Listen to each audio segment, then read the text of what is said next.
Welcome to the Living Well Church podcast, and thanks for tuning in today. Our mission as a church is to help people find faith in Jesus and a life of purpose and hope. You're about to watch a message that will challenge you, inspire you, encourage you, and most of all, point you to Jesus and the life of purpose and hope He has planned for you. So lean in and enjoy, and let God speak into your life. How you doing, okay? Not too hot this morning? Well, it's Alpha Sunday, and it's a real honour to be a part of this panel this morning to discuss how our church is going to do Alpha for this coming year. So last year we had an incredible Alpha, didn't we? We heard about it from Gemma earlier, we've heard about it from Yvonne, and from numerous other people over the last couple of weeks. And so is it just something that we need to just do again? Well, last year, Marcus was given a vision from God that was very specific, that 150 people would come to the first Alpha Supper. And for those of us that were there, would have seen there were 150 people in this building having the most incredible meal. And so can we just do the same thing again this year? Well, we're going to hear a little bit more about perhaps why we're not going to. Because people came last year and they came to know Jesus. They came to know Jesus. Amen. Yeah. People came and they had some questions answered. They redeveloped their faith again. They deepened their faith with Jesus because of Alpha. And we're really excited to have this panel this morning to discuss a little bit more about why we are doing Alpha this year. So the panelists now will introduce themselves and tell you why they have a heart for Alpha. Hi, I'm Yvonne, and I'm leading Alpha again this year. My heart for Alpha is to see that amazing unity that the whole church family just managed last year again. I think that was just so amazing, and I would really love to see that again.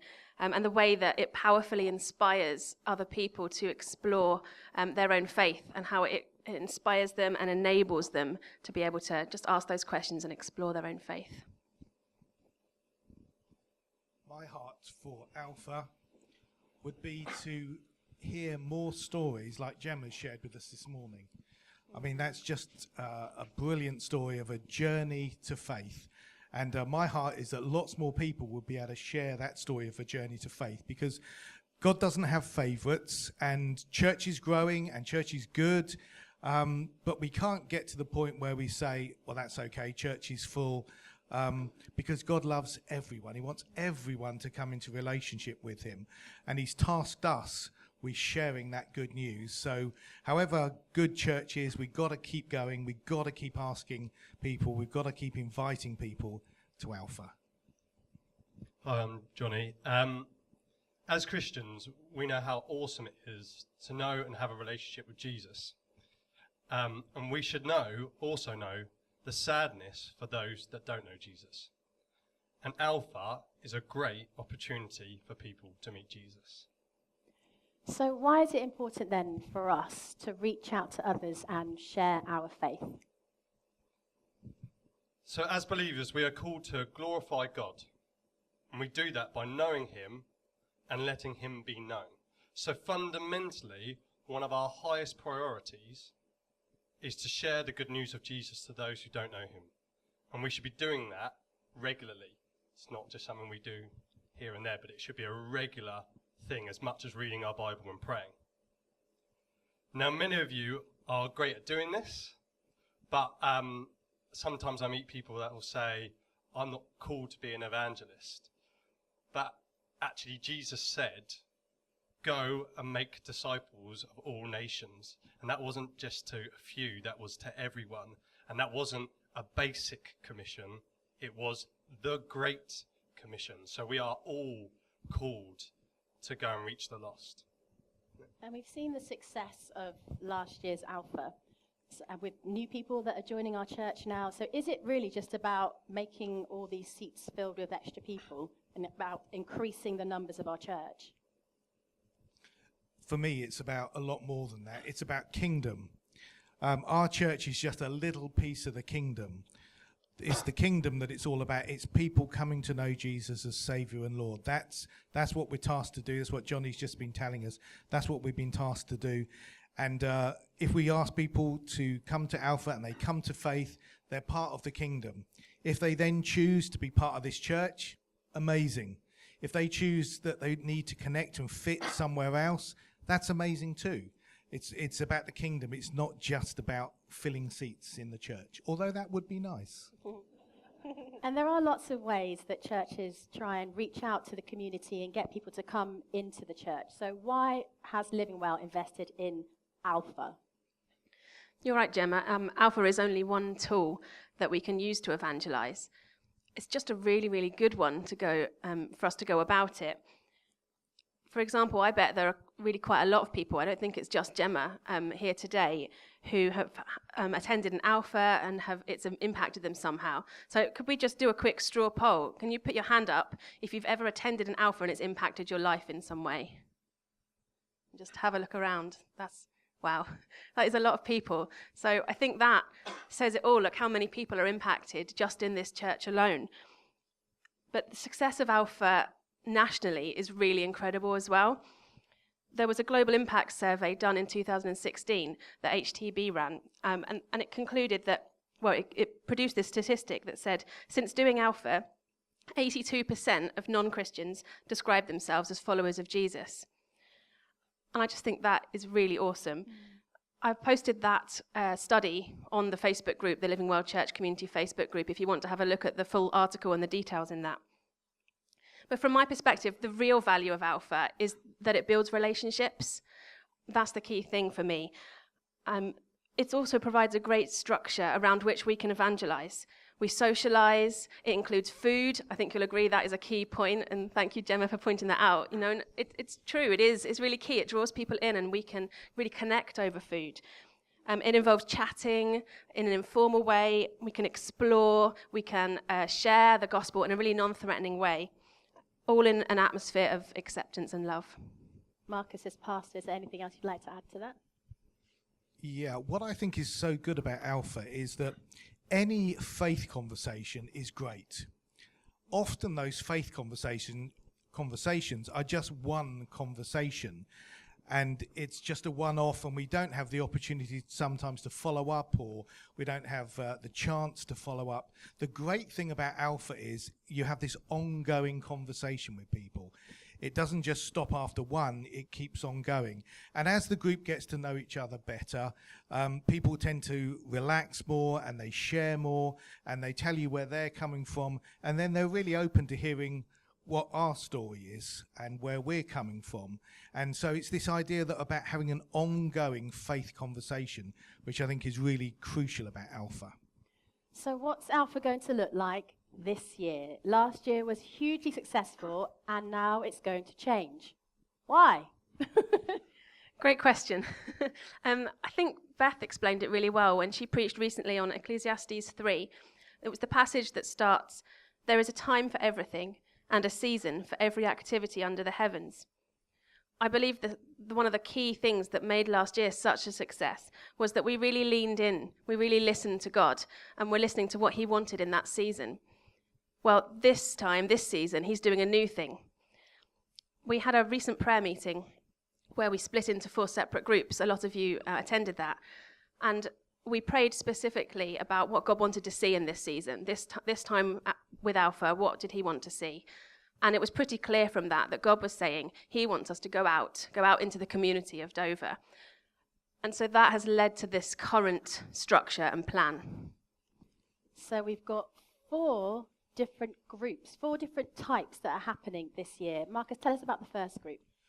So the first group is Coffee Shop Alpha. I think it's really, really good for us when we're inviting someone to actually be able to invite someone into a neutral environment. So sometimes we find it quite difficult to ask people to church, but I think it will help us if we can invite people into a neutral environment like a coffee shop. So Harry and I are going to be leading an Alpha in La Salle Verte coffee shop just off the Market Square. That's going to be on a Tuesday night. Phil Lincoln and Sarah Jones are going to be running a coffee shop Alpha at the Cafe in Snargate Street. That's going to be on a Wednesday night. So there's different options for you there.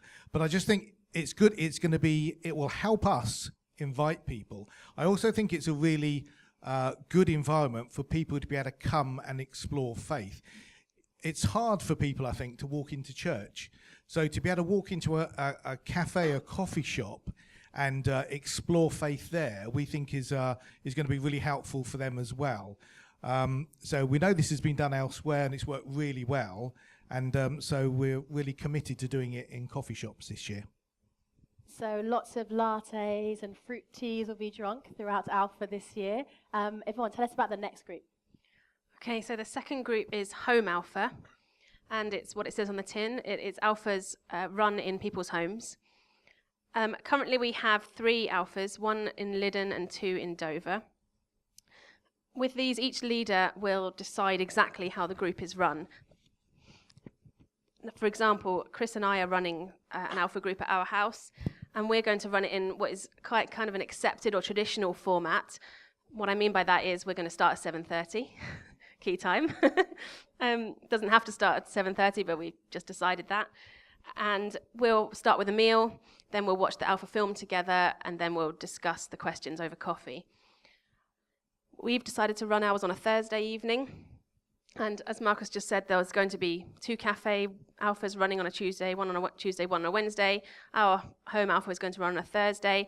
And across all of the Alphas, we think we've managed to make sure that there's one for every weekday. So that's quite nice for when people say, oh, no, I can't do that evening. Because then you can say, oh, well, we've got this other Alpha that you can go to then. So that should help. Johnny, tell us about the third group. As a senior member of the congregation, I'm going to tell you about the senior one. So it's not set in stone. There is potential of a senior Alpha, and what they're really looking for is someone who would be really interested in helping lead the Alpha. So it's got all of the makeup to go. It just needs someone to lead it. So if you feel like, actually, I really want to get involved, I really got a heart for senior people, or you just want to help out in any way, then let either Marcus or Yvonne know. That would be a really great opportunity. And from the seniors to the juniors, we are also running a Tiny Toes Alpha on a Friday after our Tiny Toes session. At the moment, we are getting between 15 and 45 children that come to Tiny Toes on a Tuesday and or on a Friday. And their families have shown an interest in coming to Alpha in the past. But having small children makes it very difficult to come out in the evenings, to getting babysitters. So we're now offering them an opportunity to come and do an Alpha after Tiny Toes on a Friday. So hopefully that will also run alongside the Alphas as they start in September. So lots of people here have gotten involved with Alpha in the past, either by attending it or by actually helping to run it. So I really hope that we've all got that little fire in our bellies, that little Alpha fire that still wants us to get involved in this next year. So Yvonne, on behalf of the church, I would like to say, how can we all get involved? So this year, the main thing that we really need you to be invested in and what we need you to do is to invite others. Time and time again, what we're finding is that people attend Alpha largely because they were invited by someone that they know. It's all about that personal invitation. By far, the most common reason that someone attends Alpha is because they were invited by someone else. So I'm asking you, can you take some time, some thought, some prayer time, and just consider who could you invite and how could you invite them? Now, they're both equally important, but I want to talk about is the how part. You need to be really intentional about it. So ask ahead of time. Don't just put it off, and then on the day before Alpha, quickly invite them. Try and think weeks ahead, and we'll give you some details about when it's going to be. But think from now, who can I be inviting? When can I meet with them and invite them? And have a conversation around it. Just please avoid just popping a flyer through someone's door or hastily, almost apologetically handing them an invite and then walking off. What's really important is that conversation around the invitation. So take some time, perhaps invite your friend out for a coffee and plan to invite them and have that conversation, whatever feels natural to you, but really have a conversation about it. Engage your friend in conversation and sort of chat to them about it. Tell them why it might be a good thing, or tell them your experience about how you've enjoyed Alpha or why it would be good. Also, I'd ask you to press them for a response. And I don't mean that in a really you cannot leave now until you tell me. But if they can't tell you immediately, maybe suggest that the next time you meet or the following week, could they give you a response? So don't just leave it that you've invited them and they haven't given you an answer. Also, I'd really love you to commit to praying for Alpha. Commit to praying for everyone that's leading, that's involved, that's running, that's helping, that's serving, but also for all of those people that are going to be guests on Alpha. If you could put that on your personal prayer lists and attend the next prayer meeting and anything prayer related, please get involved. That would be awesome. Now, I like the idea of trying to be brave and inviting some people to come along to Alpha, but it really isn't that easy, if we're honest, hey? So, Johnny, have you got any practical tips that perhaps could encourage us to ask people to come? So last year, my plan was to invite 3 couples. Beth and I's plan was to invite 3 couples. Now, the first couple we had over for dinner, a bit like Yvonne was saying, it was something much more personal. We had them over, we invited them after, we said, would you like to come along? And actually they were really keen and they said, yeah, we will come along. And one of that side of that couple would now say that they believe in God. And actually there's real fruit there and there's real growth there. She's not a committed believer, but she says she definitely believes in something. So definitely I agree with Yvonne. Having like a meal or something, like a meeting for something, is a really good idea. The second couple, I asked the male partner, and his response was, I'd rather do anything else. And then he said, the only way I will come, and I'm not making this up, the only way I'll come is if I can dress up as Beelzebub and come into the Alpha. That's how he presented himself. And one of the things when we ask people is we're afraid of rejection, and it's pretty much up there in terms of getting rejected. But I'm still friends with that guy. We talk about God still quite often. And there was no problem with me asking him and him saying no. He just isn't ready for a situation like this yet. And so actually what I'm really encouraging you is don't be afraid to ask people because of rejection, because they're not going to end your friendship there and then. They're just not ready for it yet. They might come along again this year. So if you asked someone last year and they said no, don't be afraid to ask them again this year, because I'm going to ask that guy even if he does come just as the devil. So get prepared for that. Can I just interject there, Johnny? Yeah. Can I just encourage you? It was at least 4 times I was asked before I went to an Alpha. So just encourage you there. And then the last couple, I actually never asked. And that's probably because they were probably the closest to my heart. So that was my brother and sister-in-law. And the reason why I never asked them is because there was a fear of them saying no. There was a fear that they would feel judged, because I would say that they would have a perspective that they go, oh, I believe in God. And they might think that me asking them is another judgment on them. And they might just go, like, stop asking us or whatever. And the reality is that in this world that we live in, I could have not asked my brother, and the day after, he passed away. And the only reason why I didn't ask him is because I was selfish, because I was afraid of breaking that relationship. But actually, our fear should be much greater that they don't go to heaven. And that should be our fear for everyone. That fear should drive us to ask people. And so actually, probably the hardest people to ask is those that will be closest to our heart. And actually, I would say go and make an effort for those people. So yeah, that would be my encouragement for everyone. Can I add something there as well? I just had the thought that also with that, it's God, it's the Holy Spirit that does the work. So the key thing is to pray, and all he's asking you to do is invite, whatever that looks like. You don't need to make it into a big scary thing. Even if you just say the words, would you like to come to Alpha? It's God that does the rest. It's God that works on that person's heart. So don't be too fearful about it. Just go for it and see what happens. Yeah, let's try and be brave, because Alpha is commencing the week of the 25th of September for 8 weeks, and there will be an optional 3 extra weeks for those groups that perhaps really want to go a little bit deeper. So that'll be happening, all the different groups across the board, and will hopefully then be finished by Christmas. Panel, thank you. Do you have any final comments? Yes, always. So the first thing is, watch out, because there will be we're hoping to get some testimonies on the website and onto Facebook.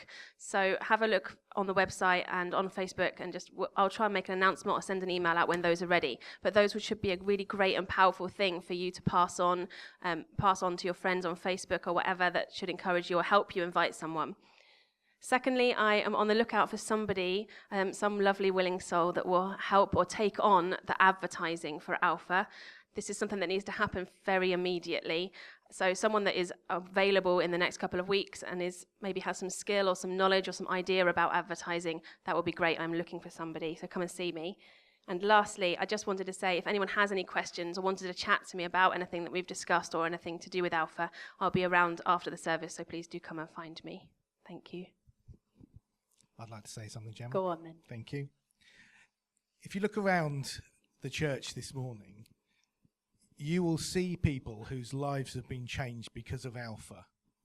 So without Alpha, and without someone inviting them to Alpha, those people wouldn't be part of this church, but more importantly, wouldn't know Jesus. And my thought is there anything more significant that we could do in the next few weeks than invite someone onto Alpha? We could think of lots of things that would be valuable or really good to do or whatever. Is there anything more significant that we could do than invite someone along to an Alpha and give them the opportunity to meet with Jesus? I will answer that question for myself. No, there isn't. I don't think there is. So I just want to really encourage you to really pray that God would put someone on your mind, and then that you would pray for that person, and then you would commit to actually inviting them. And as Gemma has mentioned, and as Yvonne and Johnny also have mentioned, it's tough to actually do that. It's a tough thing to do. It's like a courageous thing to do. But I just want to really encourage you, because we've heard this morning of what a difference inviting someone actually makes to someone's life. And it's so valuable, you can't put a price on it. It is really invaluable, and also quite a huge responsibility on us. Church, are we ready for it?